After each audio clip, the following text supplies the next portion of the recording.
everyone. Thank you for being here today. Before we begin, I would like to thank the Southampton Historical Museum, represented here by its director, Tom Edmonds. Hello, Tom. As you probably know, some of you know, we sponsor a lot of programs in connection with the Historical Museum. Some of them are here, and some of them are at their location. So we're very grateful to them at all times. Also, before we just get started, I wanted to mention just a couple of things regarding programs. Some of you have come from other library districts, and for those of you who may not receive our newsletter in the mail, take one before you leave if you're interested. If you would like to be on our newsletter mailing list, just join the Friends of the Library, the best bargain in town. And you will be mailed a newsletter every 3 months, which has many advantages, especially when we're doing things like going on a Broadway bus trip, which we are in a few weeks, and we only have 6 seats left. So, my fair lady, you will never go cheaper, ever. We have mezzanine seats, pretty good seats. Round trip jitney, we pass along our discounts, $135. Pickup and delivery straight to Lincoln Center. So if you want those seats, I would say call today. The other thing that we really want you to come to, this is fun, it's called Battle of the Brains. We've had several of them. They're very fun. So you may not think you're an expert at quiz programs. I certainly do not feel as though I'm an expert. But here's how we set it up. We have tables of 4. If you want to come by yourself, fine. We'll throw you in with another couple of people. You can be the weakest link of the chain, but no one will know because your team whispers and comes up with a written answer. So it's nothing like the pressure of many quiz programs. So I'm hoping that we'll see some of you there. Not only that, we serve pizza and salad. So, I mean, just come and eat and then go. All right. I'm just going to mention, because actually one of our guests here reminded me something that I apparently knew, but I definitely forgot, that today is the International Women's Day. So I'm just going to mention quickly, women. Christina Fontanelli, she's a big person on PBS. She's kind of a high profile. We had to put a trademark next to her name. That tells you something. She's coming to do a concert here. Another very cool program, Women's Secret Agents in World War II. Coming up, down the line, but coming up. Women Air Force service pilots of World War II. Another fun thing. And this isn't particularly about women, but the woman who does these presentations is a presenter, the likes of whom you will not see very often. Marilyn Carminio. She's delivered talks about various first ladies and the Jazz Age and so forth, and she's coming to give a talk about the history of the circus. Doesn't that sound like fun? And then this summer she will start a series about first ladies. You don't want to miss that. So, but today we're thankful for the presence of Monica. Monica Randall, whom we have never met before today, although we've had quite a few telephone conversations. Monica has an interesting history. She's a historic preservationist, a location scout, filmmaker, and author. Her photographs have been exhibited at the Cooper Hewitt Museum, and many of her costume photographs are in the permanent collection of the Metropolitan Museum of Art in New York. As set designer and location scout, she has worked on such films as The Great Gatsby, The Age of Innocence, and the remake of Sabrina. Monica lives in Oyster Bay. It was touch and go. Well, before I say that, a few of her titles are The Mansions of Long Island's Gold Coast, published by Rizzoli, Phantoms of the Hudson Valley, published by Overlook Press, and Winfield, Living in the Shadow of the Woolworths, published by St. Martin's Press. So it was wonderful that she got it together, shoveled out her car, because it was quite different where she lives than from how it is here. So please welcome Monica Randall.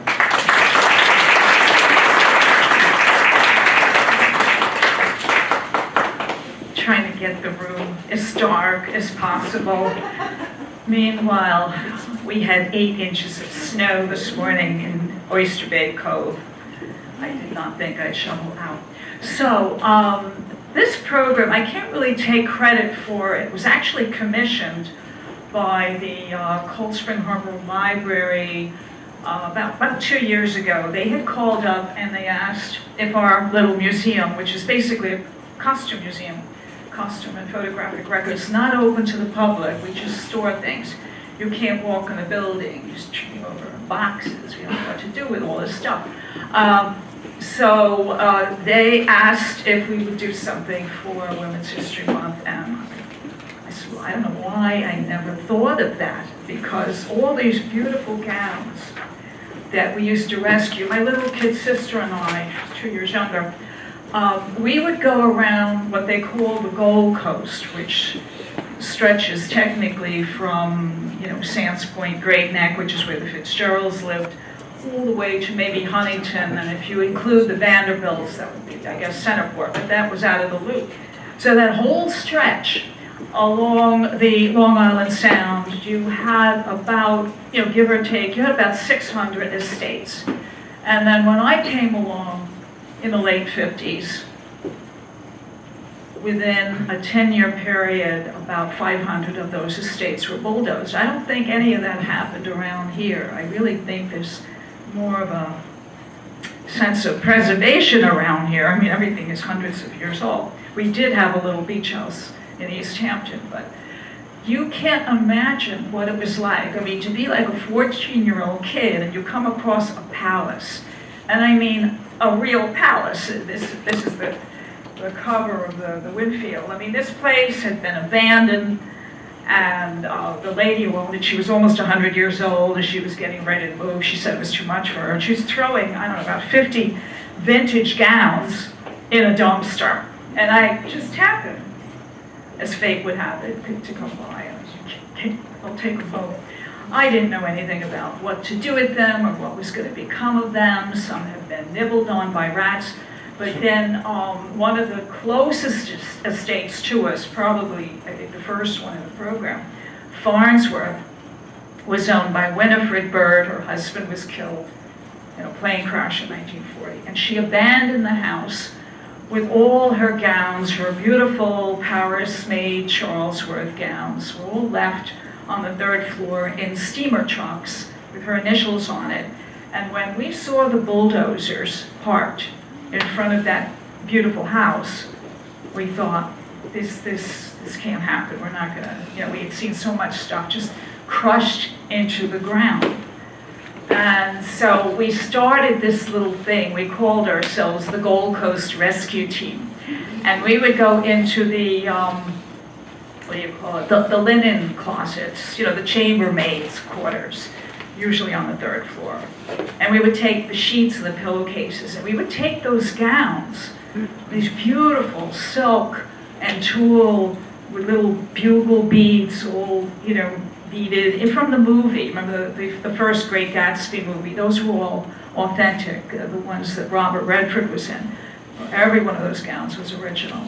And we would take those gowns, they're very flimsy, like tissue paper, no sleeves, short, and we would throw them, we would stuff them into the pillowcases and rescue them. And this just kept going on. My mother didn't know we were doing that. She would have killed us. We had a guest house. We would hide them up on the 2nd floor. So this program, I should stop rambling. Put this little slide up here. This room is really not dark enough, actually. Well, we can completely blacken it if you like. I would prefer it was much darker. All right, we'll make it darker. Yeah, that's much better if it's in focus. So what was going on back in the 50s? This is after the heyday. The heyday, of course, is the Jazz Age, the time of Prohibition and F. Scott Fitzgerald, and Zelda, and there were parties. There were dozens of parties going on every weekend. And from what I've heard, Zelda and Scott Fitzgerald would pretty much crash a lot of them because he was from a different world, Wisconsin. She was from Alabama. She was quite wealthy. So you have all the men who pretty much founded the fortunes of America, you know, from Henry Ford with automobiles, the Rockefellers with Standard Oil, and a lot of the Rockefeller partners were occupying about 14 mansions over in the Glen Cove area. Then you had Andrew Carnegie Steel, Astor's, John Jacob Astor, who started out as a fur trapper, and then he gobbled up all the land in New York. So between these four men, and there were many, many others, Commodore Vanderbilt, of course, so steel, railroads, they were making fortunes you can't believe. In fact, I read somewhere that the accumulated fortune between just Carnegie, Rockefeller, and I think it was Astor, was over $1 trillion, just those three men. So this is incomprehensible back then, $1 trillion. I don't even know if the word existed. But the ladies who married those men did not have the best of times, but they certainly had the money to indulge in all their whims and fancies. And of course, they quickly took to jewels and furs and beautiful gowns, one of a kind. They would spend as much as $20,000 on a dress that they would wear just once, and then they would give it to the maid to put it up on the third floor in a trunk, not for the maid to wear it, my God. But so back in my day as a kid, not having been part of this world, you know, my folks are from Pennsylvania. We were just poor, you know, farm folks outside of Scranton, and my mother had come to the Gold Coast as a governess, and she was an accomplished seamstress. So what people did, especially if you were part of this world, you know, you went mansion hopping on the weekend. You'd pack a picnic lunch, you'd get in your car, and you would drive around trying to find abandoned mansions, and there were plenty of them to be found, except most folks didn't realize you couldn't get to them by car. You know, we used to get around on horseback. They weren't our horses, they were our neighbors' horses, and we were free to use them. So all they would see would be these beautiful gates. This has actually survived. It's on Laddingtown Road, the old Ormsted House. The Gillette safety razors is where the fortune came for this house. But even the gates were very, very beautiful. But to see the outbuildings, the swimming pools, all the little gazebos, the play palaces, the horse race, you know, they all had, or most of them had, a horse racing ring to keep their thoroughbreds in good shape. You know, all these wonderful things that accompanied these estates. You had to be in on the properties. And some of these properties had as many as 2,000 acres. You know, Marshall Field up in Lloyd Neck was 2,000 acres. So there are so many stories that one could probably write, I don't know, dozens and dozens of books on the subject. Every time I turn around, I'll run into someone who knew someone who had a huge estate or managed to get some artifacts from that estate. This is not a very good photograph, but it was one of the few that I could find. This was called Farnsworth, and this was owned by Wallace C. Bird and his former Ziegfeld Follies showgirl wife, Winifred, and he bought her this house, I guess around 1914 or so. Beautiful gardens surrounding a kind of natural pool. They entertained on a grand scale. One time they hired Ringling Brothers Circus to perform on the back lawn to impress their neighbors. Now, it was a very competitive world. The predominant thing with most of these families was they wanted to impress, they wanted to outdo the other, and if someone gave an outrageous party, the neighbor had to top it somehow. So this became their focus for, you know, most of their free time. So this was Winifred and Wallace estate, Farnsworth, right in Oyster Bay. So we had very, very easy access. This is the closest to where we lived. We lived in a just little simple colonial house. This was their ballroom, which was painted with hand-painted frescoes that took, I understand, 4 years to paint. And when they entertained or had a ball or a fancy dress occasion, they would just take all the furniture out. They would bring in Paul Whiteman's orchestra or someone like Rudy Valley to come in and entertain. And everything was sort of wonderful. This is the entrance foyer, the courtyard, with a little marble fish pond. And this is Winifred Bird. I found this photograph up in the attic in one of the trunks. And we didn't get to rescue this dress. I don't know what happened to this dress, because her husband, unfortunately, he had a lot of hobbies. He loved making home movies, using real serious Hollywood scale equipment. He loved to photograph his wife. He also flew his own private airplane. So while flying the plane to go up to the Catskills, flying over the Hudson, a thunderstorm broke out. And his plane was struck by lightning, and of course the plane crashed. And it was a miracle that they found his body, because I don't have to tell you the current. I tried swimming in that river. It's so tempting on a hot day. You just get swept away and dashed on the rocks. So she was devastated. They had a very good marriage, from what I understand. She was absolutely devastated. And she had what you might call a nervous breakdown. I really can't say for sure, I never met her. And she came under the care of a doctor, I think his name was Savoy, Dr. Savoy, in New York at first, a doctor's hospital in Manhattan. And I guess he realized that she was very wealthy. Maybe she wore her jewels, to the doctor visits, I don't know. I mean, she was free to come and go, but she was seriously depressed. And, she inherited, I think, about $300 million, because her husband, Wallace, was one of the biggest shareholders in Standard Oil, working with the Rockefellers on that. So over time, this shady shrink or whatever started giving her some kind of medication, or drugs more likely, possibly laudanum. I'm not sure what laudanum really is. It might be the equivalent of Valium or an opiate of some. It was something that caused her to get confused and befuddled. How old was she when her husband was killed? I'm not sure. I know she was about 21, 22 here. She had been a showgirl. He met her at the Ziegfeld Follies. That's hard to think. 30s maybe? 30s? Okay. I mean, they had been married for quite some time, at least 10 years.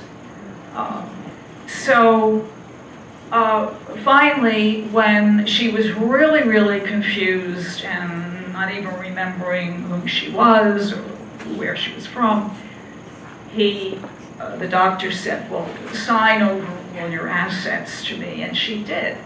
And this is not an uncommon thing. You've all heard the story about Doris Duke and Bernard Lafferty, how he bamboozled his way into her mansion, and she was a smart woman. Doris Duke was educated, she was on the board of all kinds of museums. I mean, she was not, a flaky individual, and yet he came in. You've seen the movies about that, and he killed her and got away with it, apparently. But this doctor did not get away with it. So as soon as she signed over all her assets, he injected her with a massive dose of morphine. He knew that they didn't have any children. He wasn't aware of any other, family members around. I don't think he bothered to check. And he took it upon himself to have her buried immediately. I don't see how it was his place to do that, but he did. Now, unbeknownst to him, she had a brother who was from, way out in the Midwest, a simple guy, like how she grew up. He worked on the railroad, and she had been written about in the society page, the rotogravure section, her beautiful gowns. I mean, she had been kind of a celebrity, as many of these wealthy women were in their day. So he got on a train, came to New York, went to the police, and said, "There's something not quite right." And because he wasn't, sophisticated or educated, nobody paid any attention to him. and, went on for years. But he really, stuck with it and kept badgering them and digging up whatever, I guess things to support his belief. And it took several years, and they finally exhumed her body and discovered, then they did have the forensics, that she had been murdered with morphine. And there was a big trial. I have a clip file. It was many, many years later. He was convicted of murder, given a life sentence without parole. So, meanwhile, the house, from the time she abandoned it right after her husband's funeral, just sat there. Now, this is not the work of a demolition crew. This is what my little sister and I found when we went over there one day. This was the local kids, the local boys from the Oyster Bay High School, who would go and they would take the terracotta tiles that were on the roof, and they would smash this is all Tiffany glass. This was an atria. This was the central atria of this beautiful room, and where you saw the fish fountain here before, that was here. This was the organ console. Wallace loved classical music. He actually had someone in the house playing the organ. So they lived there, so they, music on call. And a lot of the brass lanterns that came from Europe and thereabouts were all basically taken. Everyone knew that the house was going to be torn down eventually. So, so my sister and I went and rescued the dresses, not knowing anything else. This was, I think, this might have been the master bedroom, and you can see where everything was left inside. She left the Aubusson rug, she took the silvers and the paintings and her jewels, and that was it. Everything else was just, left, including, the clothes. But it was a fascinating thing. My parents had no idea that we were spending our days every day after school kind of as little cat burglars, wandering around. It was like 60 some odd rooms, no help, no servants, no one. The police couldn't care less. Actually, the police were, everybody in Oyster Bay was doing the same thing, rescuing things. So even at the age of 14, my dad gave me a camera. I was always documenting everything. Before we rescued something, our little Gold Coast rescue team, I would take a photograph. We found an old leather book. We would log in every little thing, every little item that we took, and where it came from and who it belonged to. Now this trunk was filled with beautiful embroidered Irish linen, with the monogram of the family on it, but most of the trunks were filled with, the gowns. And then up in the attic, there were all of these beautiful dresses, just chock-a-block, hanging on hangers. These dresses didn't do so well because they were up there for almost 30 years, and the heat and the dust and the rats making the nests, and you can see the hat boxes. We rescued a lot of the hats, but the bulk of them are pretty much okay, and they're part of our collection. Many of them I've restored. There are techniques that you learn at the Met, as an intern. They teach you how to separate the lining and then reline them with new silk so that the tulle and the beads have something solid. And ultimately, this is what happened to Farnsworth. This is just one wing. This is actually the servants' wing of the house. So try to multiply this, 500 times, and it breaks your heart after a while. Our next legendary lady, and I don't want to forget Millicent Rogers. I couldn't get a slide. They don't make color slide film anymore. And I could track it down, but it takes months to get anything processed. So I didn't have time to get your local gal here. I have a photograph of her up on the desk, which you can see when we turn the lights on. So this is, does that look fuzzy? Yeah. It's fuzzy. It's not really fuzzy. Okay, this is Catherine Mackey. She is married to Clarence Mackey, and she too was a showgirl. She was an opera singer, I was told, on Broadway. She was, very impressed with royalty. They had this huge house, which I'll show you in a minute. And this, of course, is a Charlesworth gown, one of a kind. And she loved royalty so much that she went and had the original jewels that Queen Victoria wore replicated. I'm going to have to ship that so you can see all of this at one time. I mean, they're copies. But she would walk around on a regular basis with a crown on her head. And that they were absolutely gaga over royalty. It was just unbelievable. I can't imagine how this affected their children. They didn't sit in the ballroom, warm and fuzzy encounter. Anyway, so this was her house. This is called Harbor Hill. This was actually the second largest house in America. I think the first one is Biltmore, down in, I think, North Carolina or South Carolina. So this is called Harbor Hill. This had 600 acres. It was in Roslyn, on the highest point.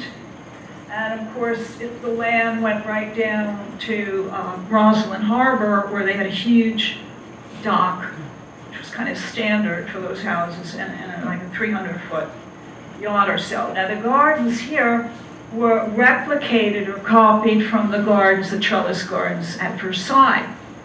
So one day they heard or they read that the Prince of Wales, future King of England, was coming to Long Island to watch a horse show. And they went nuts. They printed up a little parchment invitation. It had little tassels on the side, little gold tassels. And it said something like, Your Royal Highness, you're cordially invited to our humble abode for dinner on September 24th. This is 1924, the height of Prohibition. The only reason I know is I became very good friends with their granddaughter, who's a neighbor of mine in Locust Valley, and she told me all this crazy stuff. So the Prince of Wales actually accepted that he would come that night. Now, what the Mackeys didn't mention, it was far from being a humble abode, and it wasn't a little intimate dinner for a few of their friends and family. They invited 2,000 people. They ended up, for that one night, they ended up spending $1 million. And how do you do that in 1924? I mean, you probably could have bought 100 matches for that, maybe. I don't even know. Well, they hired Enrico Caruso, for one, to come and sing, the Italian tenor, to come and sing in the ballroom, Italian aria, ballroom here. Then they dug up Rudolph Valentino, who of course was from Italy, but he came to this country and became a gardener over at the Pembroke Estate, not too far from here. But he was also, before he became a silent film matinee idol, he was a very accomplished flamenco tango dancer. That we found out recently. So he was flamencoing away over here in the loggia. And then you had the Marx Brothers and W.C. Fields, and I can't think of all the famous people. There's some question, no one is sure whether F. Scott Fitzgerald and Zelda, who live close by, they don't know whether they attended the party, they might have crashed, because I have the guest list. Their name is not on it, but Fitzgerald really, really, really covered this event, to a T in his book when he describes the parties. And when Paramount Pictures released the film in 74, they really got it down to a science. They had a pink and white tent out on the lawn. They had Paul Whiteman's orchestra, 40-piece orchestra, white tie and tails. They filled the fountains with Chanel No. 5 so that the gardens, would smell nice. And all the food was catered from Delmonico's, which was a very, very expensive restaurant. The 5,000 Japanese paper lanterns lined the driveway. It was a 5-mile drive to get up to the house. And I know I'm leaving something out. I can never think of all of it. It was all covered in the New York Times, by the way. They had a 200-foot American flag on the roof, done in electrical red, white, and blue lights. But the kicker was Prohibition, 1920 to 33, whatever. 2,000 people drinking. So Catherine and Clarence got on the phone and they called every sociopath, gangster, Dutch Schultz, Waxy Gordon, Arnold Rothstein, Lucky Luciano, all of those dreadful people who came in speedboats down to the dock, which was out here, with booze, so they'd have enough alcohol, to supply everybody. They were drinking until breakfast the next morning, and one bottle of champagne back then, I was told, close to $100. So only because of Prohibition. So there you go. Oh, and then there were the party favors. Each person got a party favor, a little tchotchke from Tiffany's. The ladies got a little gold bow with a little diamond, and the men got cigarette lighters and cigarette cases with the Prince of Wales, coronet, on the thing. So, money goes. In the 20s. Anyway, I would have crashed if I were around then. They couldn't have stopped me. So this is a different party. This is just typical. This was a party that was hosted sometime around maybe 1914, where the invitation read, "Come in the most expensive costume money will buy." And this is a masquerade ball. These are very common. These are going on every night. That's Stanford White up there, by the way. He designed Harbor Hill. Before he got his head blown off, the story about Evelyn. That's a whole other program. Evelyn Nesbit, and poor guy. And this is Mrs. Stuyvesant Fish. That's a $15,000 Marie Antoinette gown. And her claim to fame is that she hosted a $250,000 party, a birthday party for her dog, her Shih Tzu. And she gave the dog a $400 diamond collar. So that's her claim to fame. So she made the legendary women list. Oh, God. And so when Fitzgerald, whose house is still there, he rented a mansion because he wanted to fit in with all of these, fancy folks. And so when he walked down to the beach from his house, which is 6 Gateway Drive, you can actually drive to it and around it, Fitzgerald and Zelda's house, he would see this castle. This is called Beacon Towers. It was actually in Sands Point, way at the ends of the point. There are sections of it that are still there, the carriage house, the clock tower, I think the stables, and the seawall is still there. And of course, when he spotted this, he decided to make it Jay Gatsby's house. Now, all the characters in his book, every one of them, were real people. Even we're told that is a work of fiction. Jay Gatsby's real name was Max Gerlich, and Daisy Buchanan was really Zelda, because Zelda came from a wealthy family, and that they both drank. And she did run over a woman in great action, kill her. Myrtle Wilson. That story was portrayed. Myrtle Wilson gets killed, but she just ran the woman over and broke her arm or something. So he, changed things here and there. But all the locations in his book are real. So he saw this, he describes it architecturally in his book to a T, and it was, in reality, built by a woman. Our next legendary, I don't want to lose her hat. I have no idea who she is portraying. It looks like a Russian costume or Ukrainian. I really have no idea. I should know, but I don't.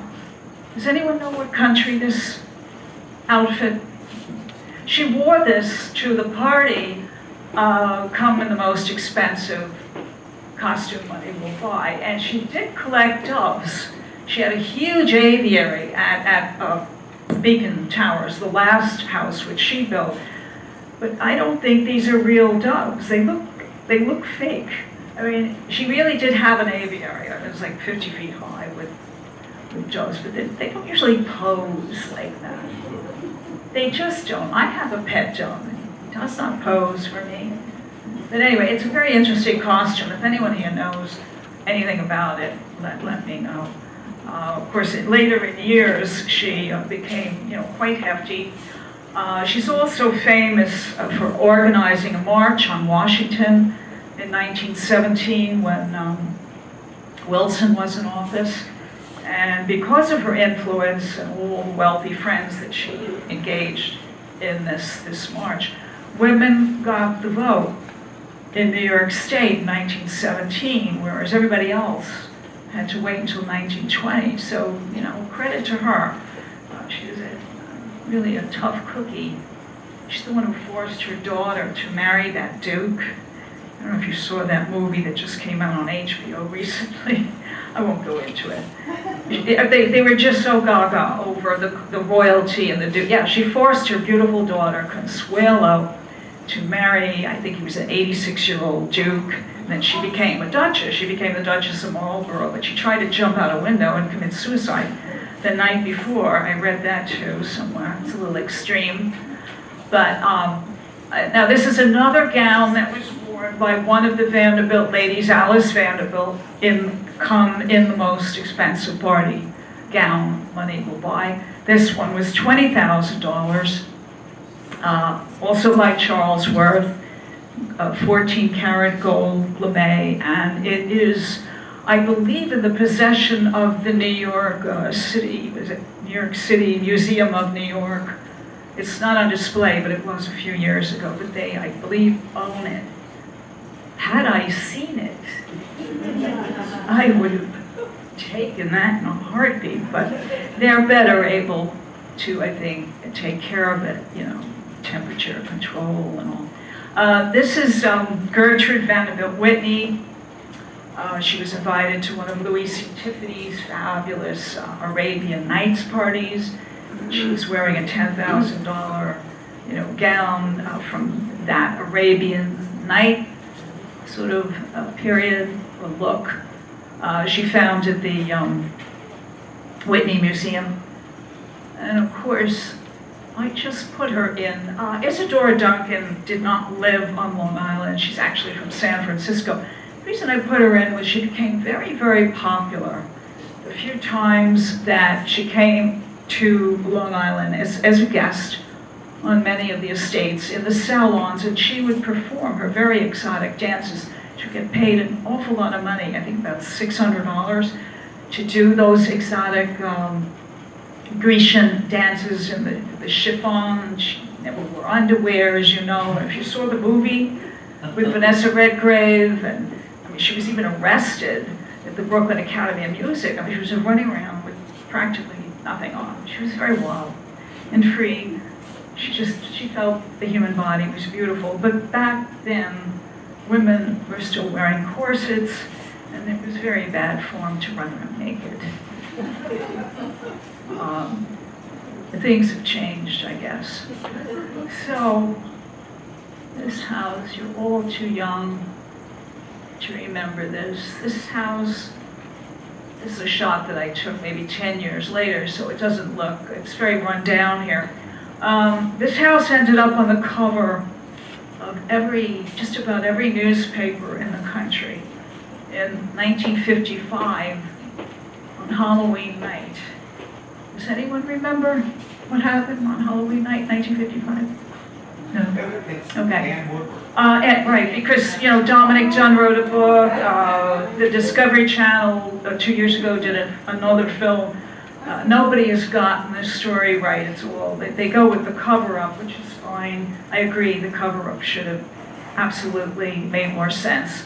Anyway, so that night, Halloween night, Ann Woodward, who again was another showgirl, she married Billy Woodward from a very old, prominent banking family. His mother was very strict, very proper, and I guess he was rebelling. A lot of men did that. They would go marry showgirls just to spite their very proper mommies, and so he married Ann Woodward. They had just come from a very elegant party, very close by, also for the Prince of Wales, who by that time had become the King of England.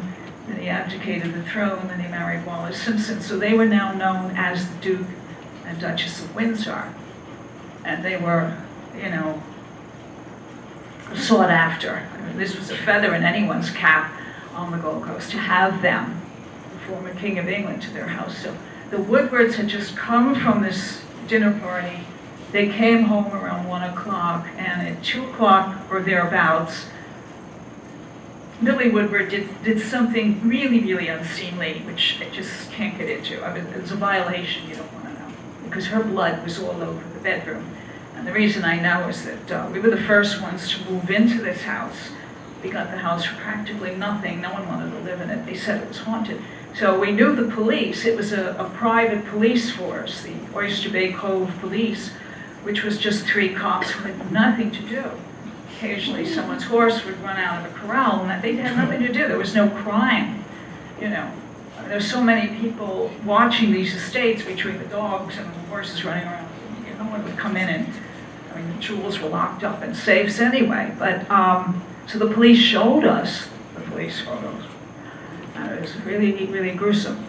So what really happened was he did this awful thing. He went in to take a shower in the master bedroom, and as he was stepping out of the shower, she picked up the elephant gun that they used to use on safari, and she blew his head off.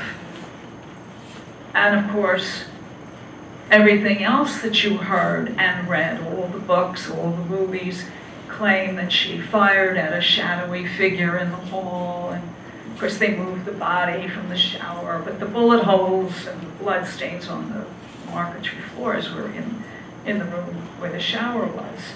And they had to do that because, the story doesn't even make sense. They had 2 children, 2 little boys, 7 and 11 years old. They were living, they were asleep in the next room. No mother is going to fire a shotgun at a shadowy figure. Children come down because they have a bad dream. Right there, it just doesn't, the story doesn't make sense. And then there was the issue of a burglar climbing a cherry tree. There was no cherry tree. Climbing up to the 2nd floor. Well, all the rooms were occupied because this was a playhouse. This wasn't what you'd call a standard manor house. It was a playhouse, part of a much larger estate, which was built by the Woolworths originally, F.W. Woolworth. And everyone gets the names confused, Woodward, Woolworth. So all this was a playhouse where, in case it rains and you have 50 guests for the weekend, this is the indoor tennis court, which goes down another 20 feet.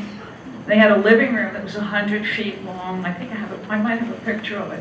And then you just had a hodgepodge of 20 rooms, not really, a manor house.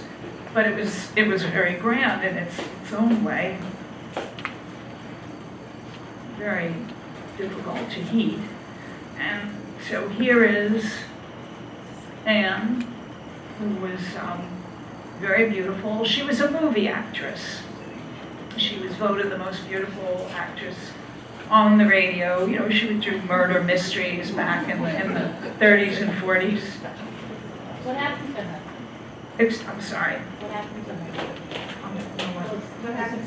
What happened to her? Well, we're going to get into it. Nothing. there was a cover-up.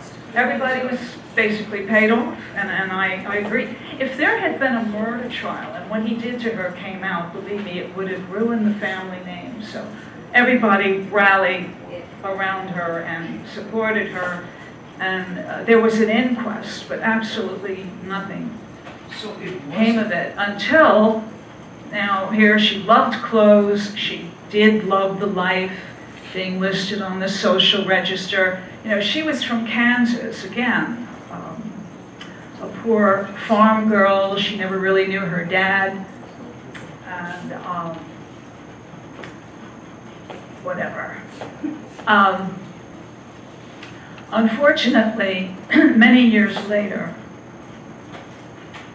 you know, because a lot of the people in that circle didn't want to associate with her. She was somewhat ostracized. But up until then, she had a glamorous life. I mean, here she is. That's her in the middle. That's Rita Hayworth. They look amazingly alike, I think. And that's the Ali Khan on the left on the bottom. I don't know who the other two are, but they were on some trip, I think, in the Caribbean. And there was rumors that she had some brief relationship with the Ali Khan. No one really knows if that's true. But she traveled a lot.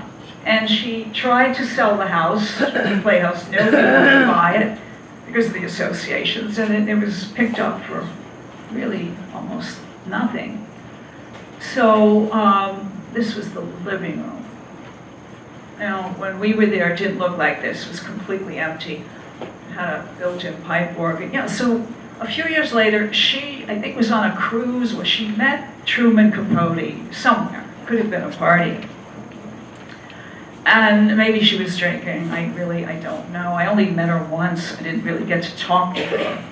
But she, I guess, was feeling very lonely, might have had a little too much to drink, and she shared the whole story, what really happened with Truman Capote. Now, he had that way. You know, I've met him a couple times. I mean, he was everywhere in New York. He went to all the parties.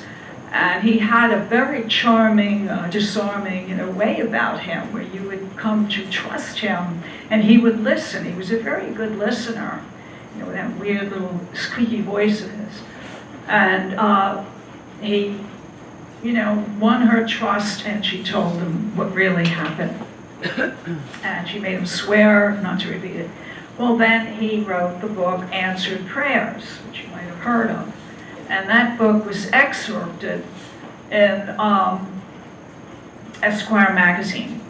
Now, he could be a sadist because the night before that excerpt of the magazine was to go on sale at the newsstands, he messengered a copy of it to her apartment. She had an apartment in the city. They always had both residences.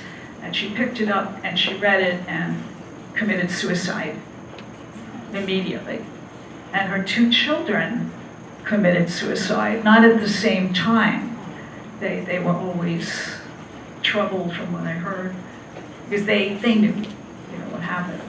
So it's a very, very, very tragic story. I don't know. That was, well, the shooting took place in 1955.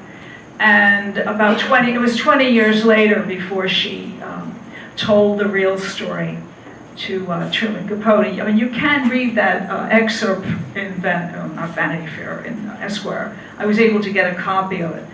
So it's pretty obvious, he changed her name. It was so obvious who he's talking about.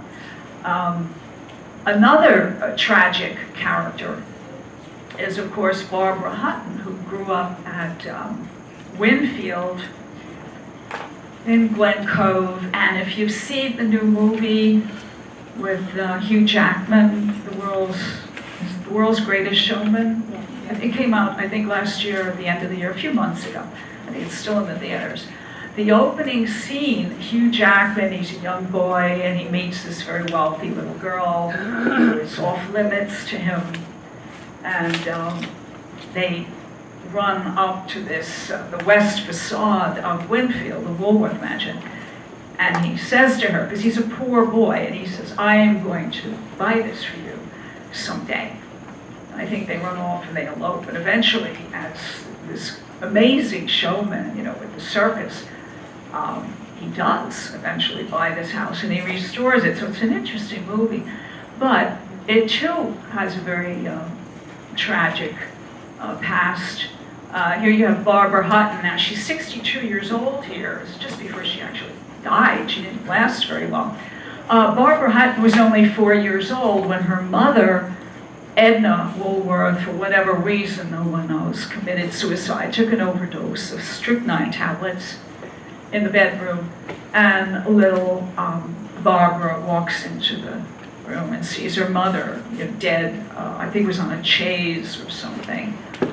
In fact, there's a new, I should have brought it. There's a new documentary, I can't remember whether it was, I think it was the BBC, called American American $1 Million Princesses. You can get it out of the library. It's, I think, 4 cassettes or 4 DVDs, and it highlights a lot of these women. And you don't envy them. You won't envy any of them. They're I don't know. So, poor Barbara Hutton was certainly scarred for life. Finding, the trauma, you find your mother dead.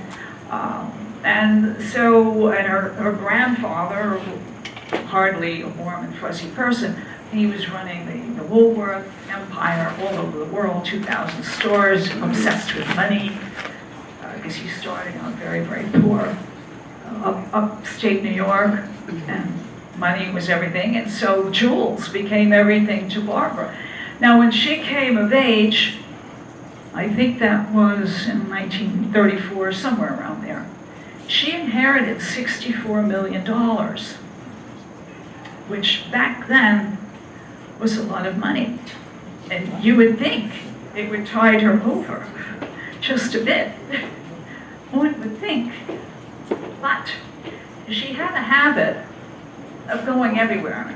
I was going to say if she took out the garbage, obviously. She never took out the garbage. But if she went for a walk in Central Park to walk her poodle or something, she was always wearing her jewels, always. It was like her identity, her security blanket was her jewels. And she would, I knew one of the Woolworth, the granddaughters, who was our neighbor, Oyster Bay, and she said she would wear diamond bracelets from her wrist to her elbow. I mean, it's like a neon sign.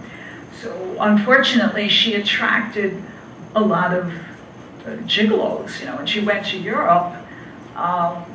Men who claimed to be princes who weren't, or dukes who really weren't, who had no royalty whatsoever. I think her first husband was, I can't think of him, she was married 100 times, Prince Midburnie. There was no Prince Midburnie. And so when she divorced him, she had to pay him $3 million. Then she married Porfirio Riveruso. Anyone remember him? He was supposed to be this great lover international. He married Doris Duke for a while. They were married for 3 weeks. And she said it was too much loving for her. I think it was a little, he got carried away. And she had to give him $3 million. Well, she kept getting married to this. She married Cary Grant because she liked him on the stage. She sought him out. And she said, I want to marry you because everybody else wants to marry you.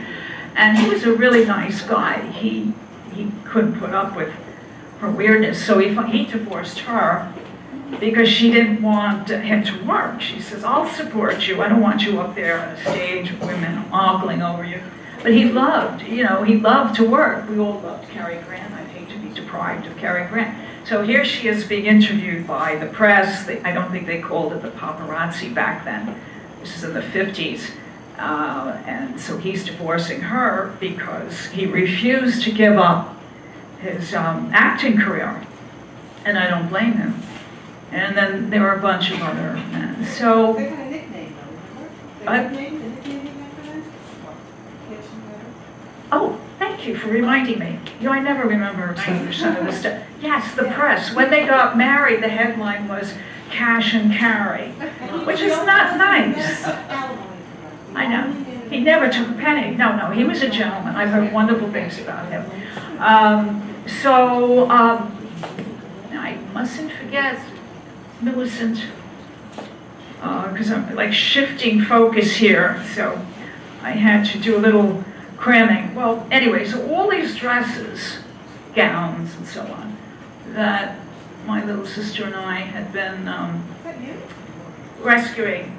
It is, but you're not supposed to know that. So we have a lot of these dresses, gowns. This is an opera cape that belonged to Winifred Bird. We have maybe over 1,000. And some people think we were bad. Some people say, you're nothing but cat burglars. Well, too bad. We would do it all again. We would do it all again. So we have all these beautiful gowns. They require a lot of work. The lining, the silk lining on this had to be replaced. And thank God my mom had been a seamstress and she taught me these skills. Sometimes you can't, sometimes. Well, anyway, so this was Winifred Bird's opera cape, which we rescued. And I was doing an exhibition over at the Glen Cove Museum 3 years ago, and all the dresses were going to go on these dress forms, like in the Met. They don't have a head, it's just the dress forms, and that's fine, except I felt that was boring. And I said to the director, I said, I want to have a photograph to go with each gown of how it might have looked in its heyday, or just a fantasy of what it might have looked like in its heyday. And if I could get models to pose for me, fine, but if I couldn't, I would just put the camera on the tripod on the automatic, the auto timer relay, which would take a picture every 16 seconds and try to look different. So, yes, it's me. But this was shot at Rosemary Farm. These are the old Druid ruins in Lloyd Neck. They're still there, and I just love the composition. I was going through the infrared phase, which reverses the, of course, leaves are green, and this would be crimson red. I thought infrared film was the coolest thing. They don't make it anymore. Well, artists do that. Didn't Picasso go through the blue period, or maybe that, I forget. Something about the colors, twisting. So this is what it really looked like. But I thought distorted. So I couldn't make up my mind which one to put on the wall, and I just put them both. And some other dresses. Obviously, the largest collection came from Farnsworth, the Winnie Bird collection. And that included the shoes and the little headbands and this ostrich feathered, the fan. When all of this stuff ended up in the movie, The Great Gatsby. And this, of course, is Harrison, what the heck is her name? The Countess of Bismarck, one of her ball gowns, where she went as Madame Bovary at a party. And I think she might be our very last. Zelda Fitzgerald, married to F. Scott Fitzgerald. And it just came out recently, about 2 years ago, all these books, 3 books came out where a lot of the magazine articles that were published by Fitzgerald, F. Scott Fitzgerald, it turns out that she wrote a lot of them. She was a very talented writer in her own right. They figured it out through various letters, and the reasoning why she sort of allowed it was after he wrote This Side of Paradise and it became a big hit, when he wrote The Great Gatsby, it kind of bombed, it got very bad reviews, even though we all love that book now, most of us.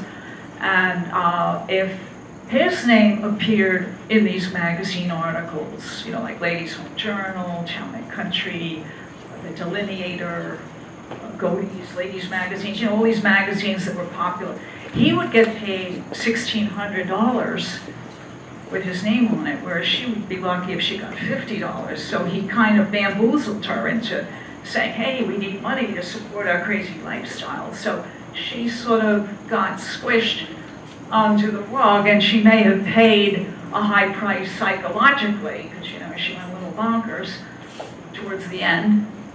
It sort of reminds you of that movie, oh God, what's the name? The woman that painted the eyes, the big eyes, and her husband said he did it, and they had a court. Oh my, I could not believe, that might have been more common than we know.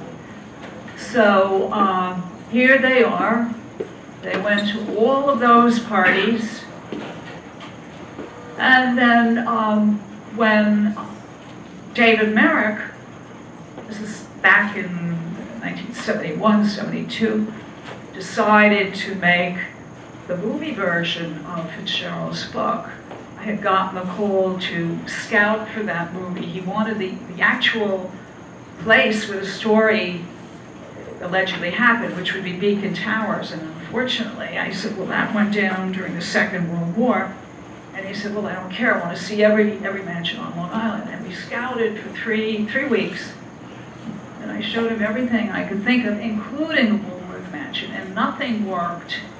Nothing was right, because it had to have a sweeping lawn going down to the Long Island Sound or the ocean, which would look exactly the same. So about a year went by. I never sent him a bill for my time because I felt like I failed. It was my fault. I didn't save the mansion. And so nothing came of it. And then a year later, in Variety, which is like a newspaper for the film industry, I happened to read an article where David Merrick finally found the perfect house, and it was called Rosewish, up in Newport, Rhode Island, right on, I think, Biltmore Avenue, or the main area. Now, what David Merrick did, was he must have gotten a copy of the New York Times, which recounted that unbelievable party that the Clarence Mackey's hosted, because he duplicated it. Now, some of these dresses were mine, and then he's got the pink and white tent, and that's supposed to be Paul Whiteman and the 40-piece orchestra with the white tie and tail. This gentleman looked exactly like Paul Whiteman. They did not put Chanel No. 5 in the fish pond, but I think they did a great job. That Robert Redford movie is close. I mean, I was around in the 20s, but it was so authentic, I thought. Now, that being our last slide, I had promised, we may need one little light, because I promised that I was going to mention, understandably, your very own Millicent Rogers. And since I couldn't get a slide to put into the carousel tray, I'm going to pass this around. I got this out of a book, and I thought it was a really nice shot of her. I mean, you all probably know what she looks like. I didn't know too much about her, but she's very privileged. Of course, I am blind. My reading glasses. Well, it was her great-grandfather who invested in Standard Oil, became very, very wealthy. His name was Henry Hutton, I don't know if I'm saying that right, Rogers. And so she actually grew up in, what's it called, Farnsworth, up in Massachusetts, farming, Fairhaven was the name of their estate up there. And then she married a few interesting, colorful men. She was very rebellious, was always rebelling against her dad, and she eloped at the age of 21. She married a penniless baron, and that didn't work out too well. And I forgot to mention that when she was about 7 years old, she almost died of rheumatic fever, which affected her heart. She was never quite right after that, but she took up ice skating. And then in 1914, her father, Henry Rogers, purchased 16,000 acres of land right around here in Southampton. I didn't even know you had 16,000 acres of land. I mean, that is a lot. That's almost like the 2,000 acre estate up in Lloyd Neck. So she spent a lot of time here. Then, forgive me, I can't really read my handwriting. In 1946, Gary Cooper, the Hollywood actor, who I guess was vacationing around here, introduced her to Clark Gable. And she had a very serious affair with Clark Gable, but because of his work schedule, that didn't work out. And he kind of ended it, and she was very crestfallen. And anyway, after that, she spent a lot of time on her clothes and her jewels. She became a fashion icon, was constantly being featured in Harper's Bazaar and Vogue with a very unique style of clothing, and still heartbroken over Clark Gable. She moved out west, fell in love with the natives, the cactus, the color, the lighting, and lived there very, very happily. Not so much a society life. I think she was through all of that at that point. But unfortunately, she died at the age of 50. In 1953, she died of heart-related problems. And so, I really can't make out my handwriting, I'm sure. Remember after it's over. So anyway, thank you so much.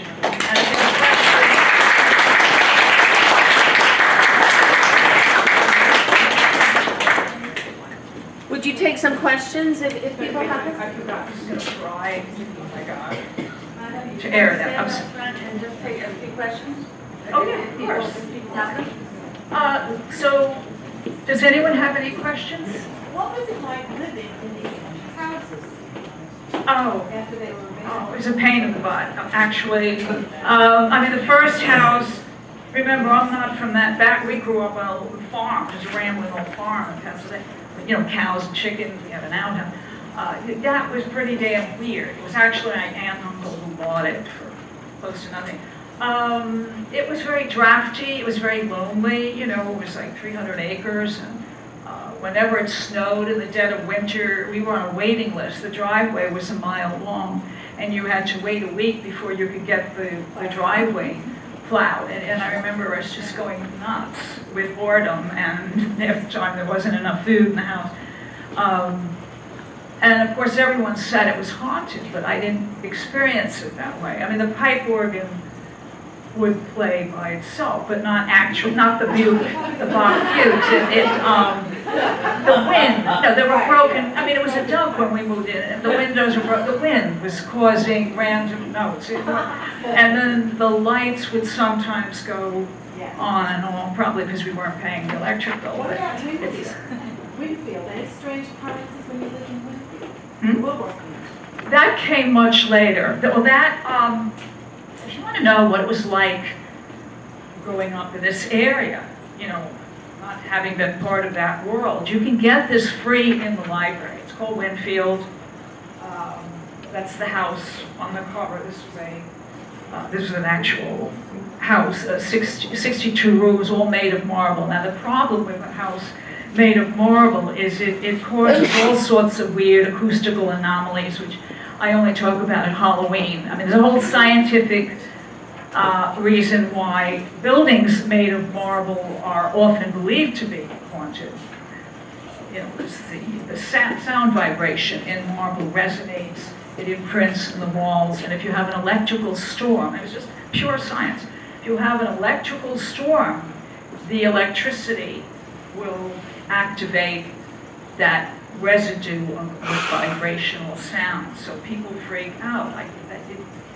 You'd hear conversations that might have taken place in the 1920s, but having studied that, you know, I had studied in London at the College of Psychic Studies because I wanted to know about this phenomena, and I wanted to believe that there were scientific explanations for it, that ghosts weren't things that come and sneak up when you're in bed and go, it's just not, and Hollywood has tainted the subject so badly, but there are very compelling and fascinating reasons why things appear to be haunted.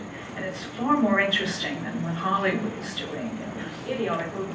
There's a new movie out called Winchester. Oh, yeah, And yeah. that's supposed to be really a haunted house, but it's so subtle. Haunted houses, it's so subtle you may even miss what's happening. But they've got monsters crawling out of the walls, and the walls are bleeding blood. And God. Anyway, shame on Hollywood. Any Yes. more questions? Yeah. I wanted to ask you, I noticed you didn't mention about the Alice Delamar estate. Alice Delamar, that rings a Raphael's bell. Because I was always under the impression the Great Gatsby was after that particular. No, that would be Pembroke.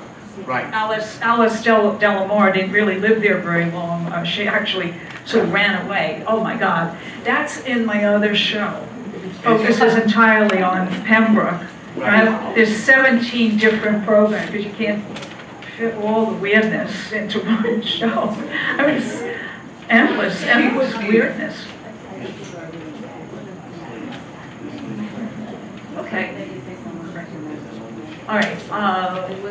So specifically, what was the question again? Well, Alice Delamar was like, at that time, the richest woman in America, right?